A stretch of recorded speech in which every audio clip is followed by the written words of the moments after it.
யாரோ அந்த tank operator வந்து பணி நீக்கம் பண்ணிட்டாங்க, அதனால அந்த பஞ்சாயத்து போர்டு தலைவரை வந்து பழி வாங்கறதுக்காக தான் இப்படி செஞ்சாங்க அப்படின்னு சொன்னா எல்லாரும் பார்த்துக்கிட்டு இருக்கிற போதா போய் மலத்தை போடுவாங்க. ஊர் மக்கள்லாம் திரண்டு நிக்கிற போதா போய் மக்கள் எடுத்து போய் மலத்தை போடுவாங்க.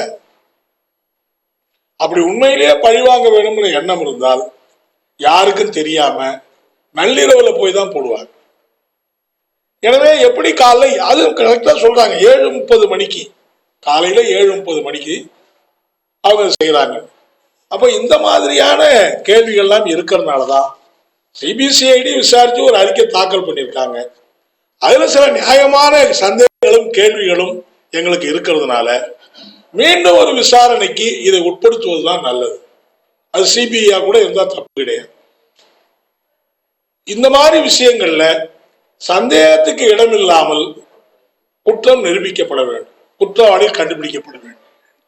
பல சந்தேகத்துக்கிடமான கேள்விகளை வைத்துக் கொண்டு குற்றவாளிகள் இன்னார்தான் சொல்லுகிற போது அதுல பல சந்தேகங்கள் மக்களுக்கு ஏற்படுது.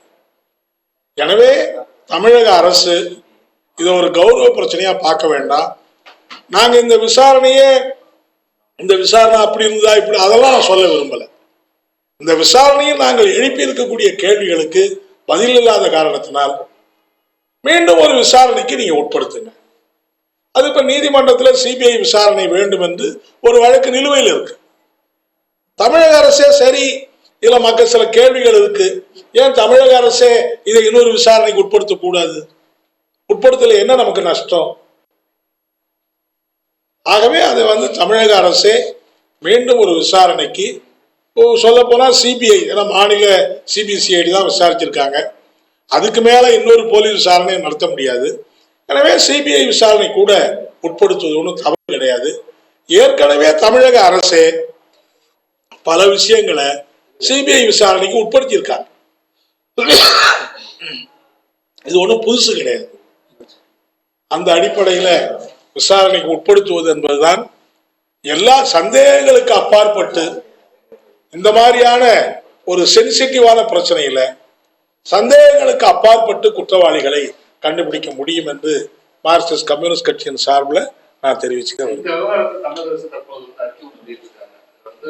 பல்வேறு சயின்டிபிக் எக்ஸ்பெரிமெண்ட்லாம் பண்ணி ஆய்வு சோதனைக்கு உட்படுத்தப்பட்டு அதன் பிறகுதான் குற்றவாளி முடிவு பண்ணியிருக்கிறது. தவறான தகவலை நம்ம வந்து பகுப்பாய்வு சந்தேகப்படாமல் நம்ம வந்து எழுப்பக்கூடாது அப்படிங்கிறது ஒரு கோரிக்கை தமிழக. ஆமா, தமிழக அரசு அவங்களுடைய நிலையை விளக்கி ஒரு அறிக்கை விட்டுருக்காங்க. நான் தான் சொல்றேன், சிபிசிஐடி விசாரணையில எல்லா விசாரணையும் எல்லாம் சொல்லியிருக்காங்க. எவ்வளவு டெலிபோன் இது பண்ணோம், எவ்வளவு வீடியோகிராஃபி பண்ணோம், நான் அதெல்லாம் பொய்ன்னே சொல்ல விரும்பல. அந்த விசாரணை பொய்யின்னோ அந்த விசாரணை திட்டமிட்டு வேற மாதிரி இருக்குன்னா நான் சொல்ல விரும்பல. ஆனா எங்களுக்கு இருக்கிற நியாயமான கேள்வி, நீங்க 26ஆம் தேதி தான் பிரச்சனையே ஆரம்பிக்குதுங்கிறீங்க. ஆனா உங்க எல்லாருக்கும் தெரியும் பிரச்சனை ஆரம்பிச்சது 21, 22. 21ஆம் தேதி 22 பிரச்சனை ஆரம்பிச்சு போச்சு இல்ல. 26 வந்து 2 ஆண்டு காலமா வெளியிடப்படல, ஆடியோ வரல.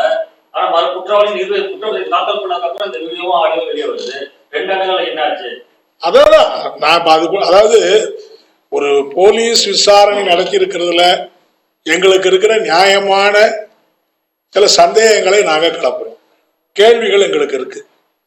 நீங்க 26ஆம் தேதி காலை 7:30 மணிக்கு இந்த 3 பேர் மேலே ஏறி பார்த்தாங்க, அவங்கதான் இந்த அஃபென்ஸை கமிட் பண்ணாங்க நீங்க உறுதியா சொல்றீங்க. அப்படின்னா என்ன கேள்வி வருது? ஏன் மேலே ஏறி பார்த்தாங்க? அதுக்கு முன்னாடியே 7-8 குழந்தைகள் மருத்துவமனையில் சேர்க்கப்பட்ட பிறகு அந்த தண்ணியை சோதிச்சு பார்க்கணுங்கிற அடிப்படையில் தான் அவங்க ஏறி பார்க்கறாங்க.